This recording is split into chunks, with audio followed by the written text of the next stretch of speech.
Hello दोस्तों, स्वागत है आप सभी का।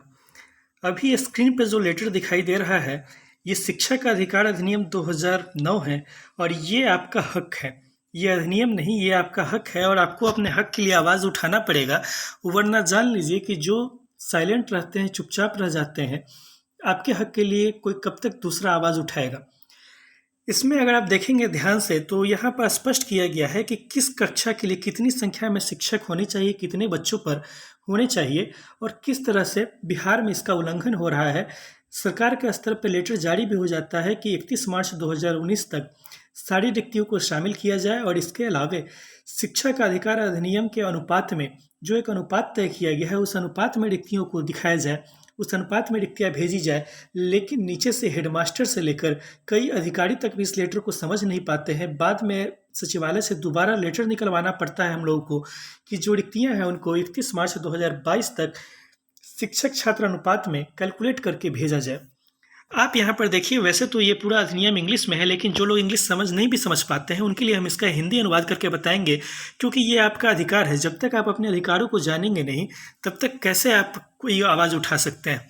आगे से जब भी कोई आपके सामने सवाल उठाए, उनको तुरंत शिक्षा के अधिकार अधिनियम का इसका हवाला दीजिए, तुरंत उनको ये दिखाइए, ताकि वे आपसे किसी भी तरह का गलत आर्गूमेंट नहीं कर सके। अगर आप यहाँ पर देखिएगा तो 3 कॉलम बने हुए हैं। सबसे बाएं साइड में सीरियल नंबर लिखा गया है, बीच में आइटम लिखा गया है और सबसे दाहिने साइड में नॉर्म्स एंड स्टैंडर्ड्स लिखा गया है। Number of teachers for first class to fifth class, यानी कि क्लास 1 to 5 में शिक्षकों की संख्या कितनी होनी चाहिए, ये आपको सबसे पहले इसकी चर्चा की गई है। यहाँ पर अगर आप देखेंगे तो लिखा गया है एडमिटेड चिल्ड्रेन अप टू 60, यानी कि अगर छात्रों की संख्या 60 तक है तब कितने शिक्षक होने चाहिए। नंबर ऑफ टीचर्स 2 होने चाहिए, यानी कि अगर बच्चों की संख्या 60 तक है तब शिक्षकों की संख्या 2 होगी। कोई भी सामान्य आदमी कह सकता है कि अगर आप गणित का हिसाब लगाइएगा तो 60 बच्चे पर अगर 2 शिक्षक हैं तो 30 बच्चे पर कितने शिक्षक होंगे। सीधी सी बात है कि 30 बच्चे पर 1 शिक्षक होंगे, यानी कि शिक्षा का अधिकार अधिनियम यह कहता है कि प्रत्येक विद्यालय में 1 to 5 के जितने भी विद्यालय हैं उनमें प्रत्येक 30 बच्चों पर 1 शिक्षक दिए जाने हैं। आगे क्या लिखा है इसमें, बिटवीन 61 to 90, यानी 61 से 90 बच्चे अगर स्कूल में नामांकित हैं तो इन पर 3 शिक्षक दिए जाने हैं। बिटवीन 91 to 120, 90 से 120 बच्चे अगर नामांकित हैं तो 4 शिक्षक दिए जाने हैं। बिटवीन 120 to 100 to 200, मतलब 121 to 200, 121 से अगर 200 बच्चे नामांकित है तो 5 शिक्षक दिए जाने हैं। और 100 एबव 150 चिल्ड्रन, 150 से ऊपर अगर बच्चे हैं तो 5+1 हेड टीचर, यानी 5 शिक्षक और 1 हेड टीचर आपको जो प्रिंसिपल होंगे इनको दिया जाना है। ये बात आपको ध्यान में रखनी है कि इतनी रिक्तियां हैं बिहार में। अगर सारे विद्यालयों को देख लिया जाए, अगर आपको कुछ दिनों पहले ही हम लोगों ने एक वीडियो बना के दिखाए थे कि विद्यालय में 113 शिक्षक हैं, 113 बच्चे हैं, 113 बच्चों पर केवल 1 शिक्षक है। किसी विद्यालय में 86 बच्चे हैं, 86 बच्चे पर केवल 1 शिक्षक है। ऐसा क्यों हो रहा है। 30 बच्चों पर 1 शिक्षक दिए जाने की आवश्यकता है और 86 बच्चों पर 1 शिक्षक है। एक तरफ इतने बेरोजगार लोग बिहार में बैठे हुए हैं, दूसरी तरफ आप नौकरी नहीं देना चाह रहे हैं।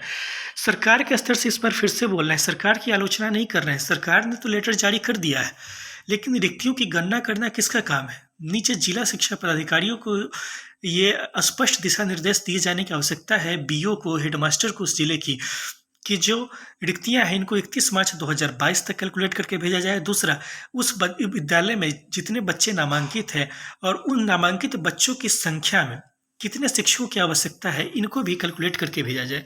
ये तो थी बात 1 to 5 की। अब आगे आइए, आपको क्लास 6 to 8 में भी दिखा देते हैं कि कितने शिक्षकों की ज़रूरत है। और 6 to 8 में तो मैटर और भी इंटरेस्टिंग है, इसको आप देखेंगे तो यहाँ देखिए क्या लिखा है कि at least 1 teacher per class so that there shall be at least 1 teacher each for, यानी कि प्रत्येक कक्षा में 1 शिक्षक प्रत्येक विषय के लिए दिया जाना है। किन किन विषयों के लिए दिया जाना है, साइंस एंड मैथमेटिक्स, विज्ञान के लिए कम से कम 1 शिक्षक होने चाहिए, गणित के लिए कम से कम 1 शिक्षक होने चाहिए, सोशल स्टडीज़ के लिए कम से कम 1 शिक्षक होने चाहिए। यानी प्रत्येक कक्षा में 6 to 8 में 3 कक्षाएँ आती हैं, है ना, 6, 7, 8 आती है और प्रत्येक कक्षा में कम से कम 1 शिक्षक प्रत्येक विषय के लिए दिए जाने हैं। लैंग्वेजेस के लिए, जैसे लैंग्वेजेस में कौन कौन से लैंग्वेज आ गए, हिंदी आ गए, इंग्लिश आ गया, उर्दू आ गया, बांग्ला है, इस तरह से आपको मैथिली है, इन सारे विषयों के लिए आपको प्रत्येक विषय के लिए कम से कम एक शिक्षक दिए जाने की ज़रूरत है।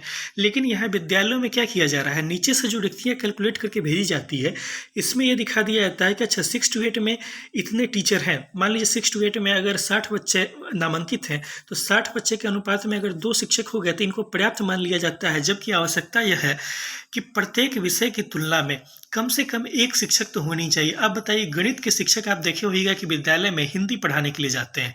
बहुत सारे मध्य विद्यालयों में ऐसा देखने में आता है कि इंग्लिश पढ़ाने सोशल साइंस के शिक्षकों को भेजा जाता है। आपके आसपास भी ऐसे विद्यालय होंगे।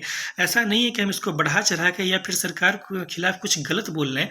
कई विद्यालयों में स्थिति देखने को मिलती है, बच्चों को गुणवत्तापूर्ण शिक्षा कब मिलेगी। सरकार खुद ही बोल रही है कि गुणवत्तापूर्ण शिक्षा की बात कर रही है, तो ये गुणवत्तापूर्ण शिक्षा तब मिलेगी जब उचित मात्रा में सभी विषयों के शिक्षक विद्यालयों में नियुक्त हो पाएंगे। और सेकेंड पॉइंट में क्या लिखा है कि at least 1 teacher for every 35 children, यानी कि मध्य विद्यालयों में 6 to 8 में प्रत्येक 35 बच्चों पर एक शिक्षक की नियुक्ति की जानी है। यही प्राइमरी विद्यालयों में प्रत्येक 30 बच्चों पर एक की नियुक्ति की जानी थी, और मध्य विद्यालयों में 6 to 8 में प्रत्येक 35 बच्चों पर एक शिक्षक की नियुक्ति की जानी है। तो आप देख रहे हैं कि इतने शिक्षकों की नियुक्तियाँ की जानी है, और रिक्तियाँ खाली भी हैं, ऐसा नहीं कि नहीं खाली है। फिर भी नीचे के स्तर पे सरकार द्वारा जो लेटर जारी हुआ है 31 मार्च 2022 तक की रिक्तियों को शामिल करने का, उस लेटर को न तो कई जिलों में जिला शिक्षा पदाधिकारी के स्तर पर ठीक से समझा गया, कई जिलों में जिला शिक्षा पदाधिकारी के स्तर पर ठीक से समझा गया, तो नीचे बीओ हैं या फिर हेडमास्टर है, उनके स्तर पर ठीक से नहीं समझा गया। और वे लोग बस इस प्रयास में लगे हुए हैं कि छठे चरण में जितनी भी रिक्तियाँ बच गई है, अवशेष रह गई हैं, रिक्त रह गई हैं, केवल उन रिक्तियों की ही गणना करके वे भेज दे रहे हैं। ऐसे में क्या होगा, छठे चरण में कुछ दिन पहले ही आप लोगों को दिखाए थे कि तीसरे चरण से जो रिक्तियाँ चली आ रही है वे छठे चरण में शामिल की गई, और उसमें से जो बची हुई रिक्तियाँ हैं उसको वो लोग प्रयास कर रहे हैं कि 7वें चरण में हम शामिल कर दें। ऐसे में क्या होगा कि हर विषय में बहुत सारी रिक्तियाँ शून्य करके दिखा दी जाएंगी, और योग्य अभ्यर्थी बैठे रहेंगे, उनको मौका नहीं मिलेगा। तो सारे अभ्यर्थियों को मौका मिले, सारे अभ्यर्थियों का नियोजन हो, अधिक से अधिक अभ्यर्थियों का नियोजन हो। इसके लिए ज़रूरी है कि रिक्तियों की गणना सही तरीके से की जाए। से छात्रों के अनुपात में जितने भी पद खाली है, इस अनुपात में रिक्तियों की गणना की जाए, तब अधिकांश लोगों का नियोजन हो जाएगा।